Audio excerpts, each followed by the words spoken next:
अगर किसी देश की हेल्थ चेक करनी हो कि वो कैसी चल रही है तो ये 3 चीज़ें देखनी होती है। पहला इलेक्शन सिस्टम, दूसरा जुडिशियल इंडिपेंडेंस और तीसरा प्रेस फ्रीडम। ये 3 पिलर्स हैं एक हेल्थी नेशंस के।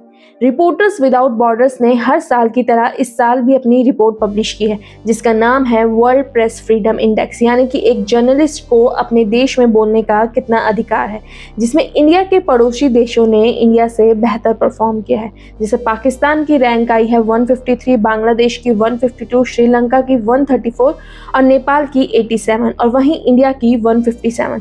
इससे ये पता चलता है कि हमारे पड़ोसी देश के जर्नलिस्ट ज़्यादा आज़ाद हैं, उन्हें ज़्यादा फ्रीडम है बोलने की एज कम्पेयर टू अस। इस रिपोर्ट में ये भी बताया गया है कि भारत में लीगल फ्रेमवर्क यूज होते हैं एक जर्नलिस्ट को चुप कराने के लिए, जैसे colonial era laws, seditions laws, defamation laws और यहाँ तक कि एंटी टेरर लॉज भी यूज किए जाते हैं एक जर्नलिस्ट के खिलाफ। इस रिपोर्ट में ये भी बताया गया है कि भारत में अब मीडिया पर बड़े कॉर्पोरेट ग्रुप्स का कंट्रोल बढ़ रहा है।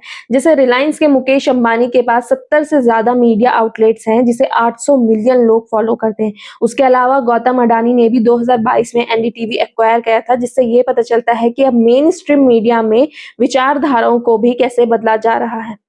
ये रिपोर्ट ये भी बताती है कि भारत के प्रधानमंत्री प्रेस कॉन्फ्रेंस में रेयरली आते हैं, बल्कि सिलेक्टिव इंटरव्यूज या प्लेटफॉर्म चूज करते हैं। भारत में ग्राउंड रियलिटी एक जर्नलिस्ट की ये है कि अगर वो सच बोल दे तो उसके खिलाफ एफआईआर, अरेस्ट या जेल हो जाती है। अगर कोई रिपोर्टर सच दिखाए तो उसका कवरेज बैन कर दिया जाता है और कभी-कभी बस उसकी लाश मिलती है। हर साल 2 से 3 जर्नलिस्ट अपनी काम की वजह से मारे जाते हैं। तभी इंडिया मीडिया के लिए दुनिया की सबसे खतरनाक देशों में गिना जा रहा है।